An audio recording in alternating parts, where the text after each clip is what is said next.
Hey guys, what's up? It's a Culture Detective here, investigating your favorite movies, and today I'm gonna do a second review of the day, finally.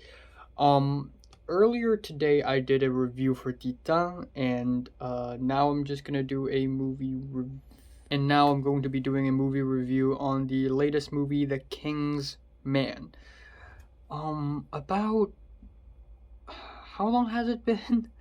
About 1 hour ago, I have finished watching The King's Man in the cinema, or if you're American, theater, with my host family, which is basically the host, a woman, and her 29-year-old son.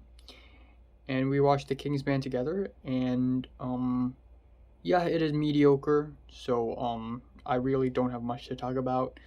But yeah, it is very, very freaking long. It is over 2.5 hours long for some reason, and it doesn't even need to be that long. There is a lot of plot points. There are a lot of plot points that I don't think is necessary to the overall plot, or maybe they are necessary, but they're just drawn out to such a long degree. Like Ray Fiennes is amazing in this movie, and there's a character who is basically Ray Fiennes' character's son. And there's a certain part in the second act of the movie where we just follow his son for a long, long time. And I really appreciate the production value of that scene, of those scenes, but I was just bored out of my mind during those scenes. It was just incredibly boring. And aside from that, I think that the lead up to the third act is also very friggin' long and unnecessary. I don't know why. And usually I don't complain about movies being too long. I watched Drive My Car, a movie that is 3 hours long, and I enjoyed every single minute of it because every single minute is done to serve a greater purpose, and it also fits the tone of the movie for its length. But for an action movie like The King's Man, I just don't see a lot of action in this movie. It's just kind of disappointing. There's a little bit of action in the second act, and then a lot of action in the third act, which is fun, but it's not great or anything. So yeah, I left the cinema or the theaters kind of underwhelmed, unfortunately. Now, that being said, though, I still think this is one of the more refreshing action movies when it comes to action movies of recent times. You know, there are some pretty fun shots.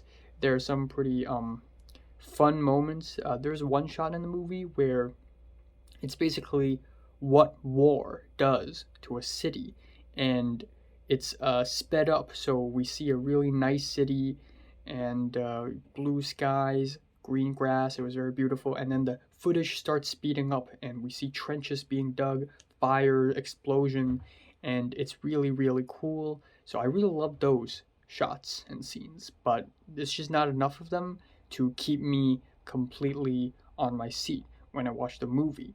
So yeah, not a very impressive one, not a very great one, and I'll be watching another movie tonight, Funny Games by Michelle Haneke, in order to refresh my film stats. Um, so I'll be watching that, but I won't be reviewing that.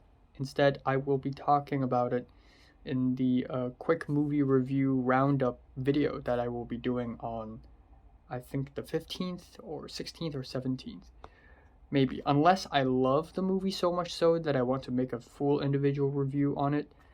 But I don't think that's gonna happen. Also, want to mention that when I watched the movie, I was with my host, who is a white woman, probably in her mid 60s, I think, and maybe even early 50s. And to my left, it is her son, her 29-year-old son.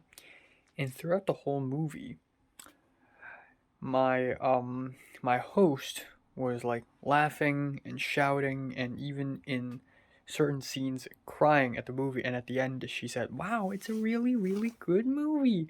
Wow, this is really good." And then the son, who sits to my left, was eating this huge, ginormous bucket of cheese popcorns, which is insane. I've never seen a bucket of popcorn this huge before in my whole life. And it's just like, oh, what am I even doing? So, The King's Man. Also, I wanted to say that I didn't see the first two movies, so maybe if I've seen the first two movies, maybe I would have enjoyed this one more, but I just don't vibe with this one. I'm giving The King's Man a strong 5 out of 10. So, have you watched The King's Man from 1 to 10? Would you rate it, like, it, and subscribe if you want more, and thanks for watching.